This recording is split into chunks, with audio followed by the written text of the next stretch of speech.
After last night's vote in the Commons, one group of British citizens can breathe a sigh of relief. Those immigrant women with British citizenship who now have the right to bring in husbands or fiancés from abroad.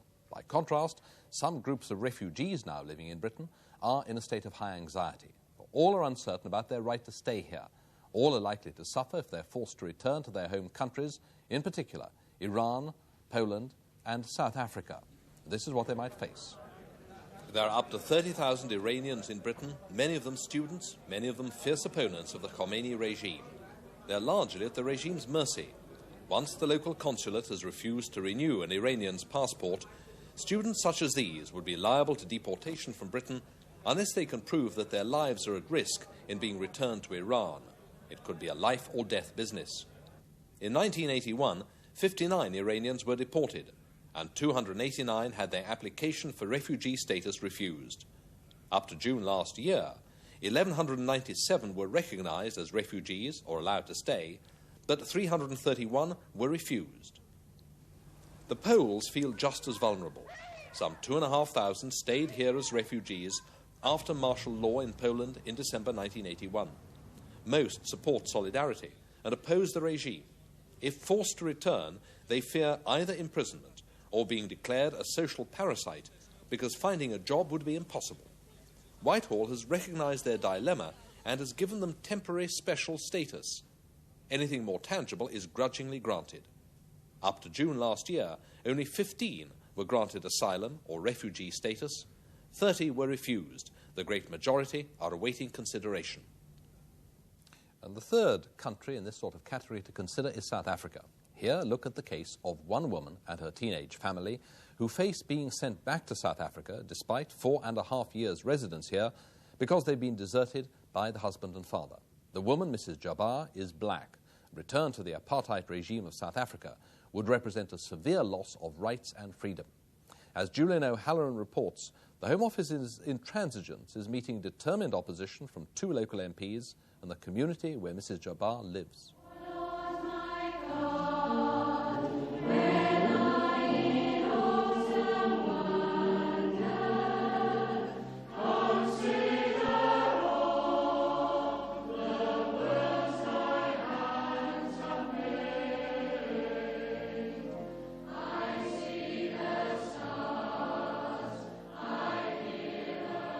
To the people of Qumran, Sarah Jabbar is one of them.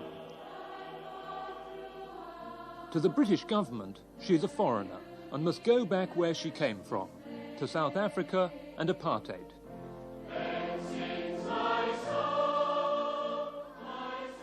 Yet, if her husband had not abandoned her, she would now almost certainly be looking forward to the right to live in Britain for the rest of her life. In this community, there are hardly any black faces, yet Mrs. Jabbar has managed to blend in almost as if she'd been here from birth. Mrs. Jabbar now lives on a pleasant estate in Qumran, but back in South Africa, she lived under strict segregation. Her first marriage ended in 1969. In 76, she met Mr. Jabbar. She married him in 1978 and came with him the same year to Wales. But happy times for the newly married couple weren't to last. 3 years later, Mr. Jabbar was planning another new job in America, and it dawned on Mrs. Jabbar that she and the children might not be included in his plans. When, in February 1981, Mrs. Jabbar suspected her husband was about to desert her, she wrote here to the Home Office to ask about her rights to stay in Britain. There was no reply. Mr. Jabbar duly left. A few months later, she wrote to the Home Office again. Still no reply. She wrote again in September. Finally, in October of that year, 7 months after Mr. Jabbar had left, they wrote back with an instruction she found it difficult to comply with. She was to leave the country whenever her husband did. First and foremost, I feel for the sake of the children who have been uprooted before and have now integrated into a new life. They do vaguely remember conditions in South Africa, and I feel it would be inhuman taking them back there, knowing the situation that they would face if we do go back. The husband in fact, had a highly specialized knowledge relating to enzymes. And there were a group of people from South Africa, all of whom were colored, who had that knowledge. So when this man was brought over, and of course subsequently the family, they were brought over for Britain. They were brought over for Britain's requirements and needs. And I regard it therefore as quite shocking that because the man has failed his wife and this family and gone, that the woman should now be regarded and the children as no longer of use to us, and therefore we can discard them and throw them back into a country riddled with the miseries of apartheid. How are you getting on? Although they'd been told to leave Britain, Mrs. Jabbar and her 3 boys, Errol, Donny and Carlton, were allowed to appeal. And such is the time the procedure takes that for the last 16 months they've been living with the fear of a return to South Africa constantly over their heads. How did the English lit go, though? What did you do today? Well, we read Julius Caesar again. What is it you worry about when you do think about going back to South Africa? The unfair education that we will receive, and the chance of not having the thought of not having the same chances we would over here and missing all our friends. To 12-year-old Donny, 4.5 years in Britain represents more than a third of his life. He can't remember much about South Africa, but one thing he doesn't forget easily is that there were no games at school there. Coloured schools operate on only a fraction of the budget for white schools. When he came to Britain, he spoke only Afrikaans. Now, he speaks only English. The progress of his brother Errol, who goes to the same comprehensive in Cwmbran, has been equally remarkable. Get me a taper for my study, Lucius. When it is lighted, Cameron called me here.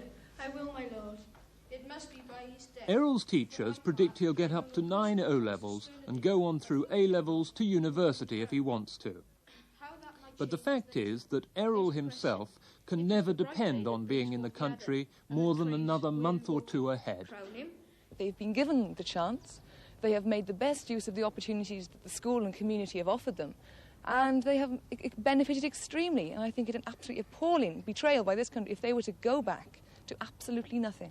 They sort of live from day to day and dread receiving, you know, through the post or hearing that we will eventually have to go.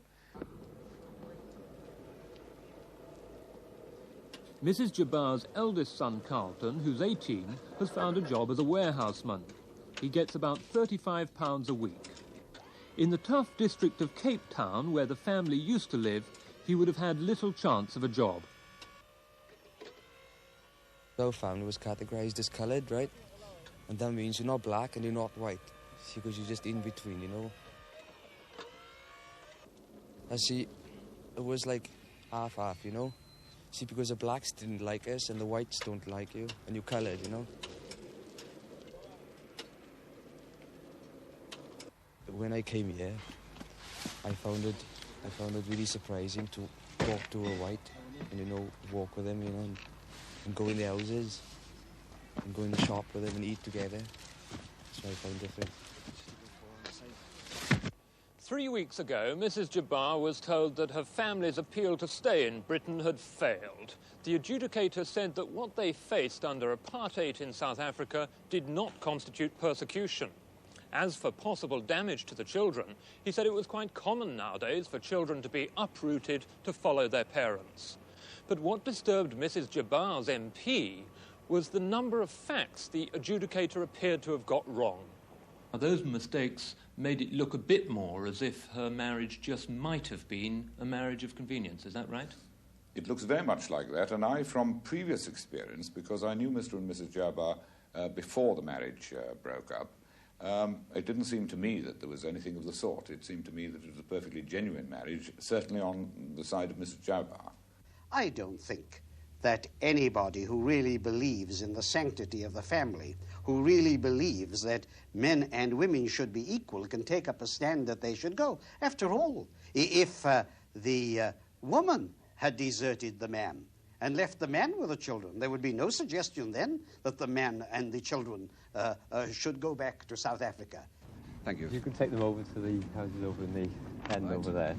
Yes. Bruce, you take some down to the No, it's not the general election or even a by-election, even if the campaign at the front doors is being waged like a military operation. It's the Friends of the Jabbar family, a group of councillors, friends and well-wishers who are now distributing thousands of postcards for the people of Cwmbran to sign and then send to the Minister of State, David Waddington, who's responsible for immigration. We feel here, you see, that if someone comes into the community and makes a home in the community and gets friends and earns the respects of their friends and their neighbours, then they are part of this community. On purely humanitarian grounds, as far as we as her neighbours and friends are concerned, she's part of this community.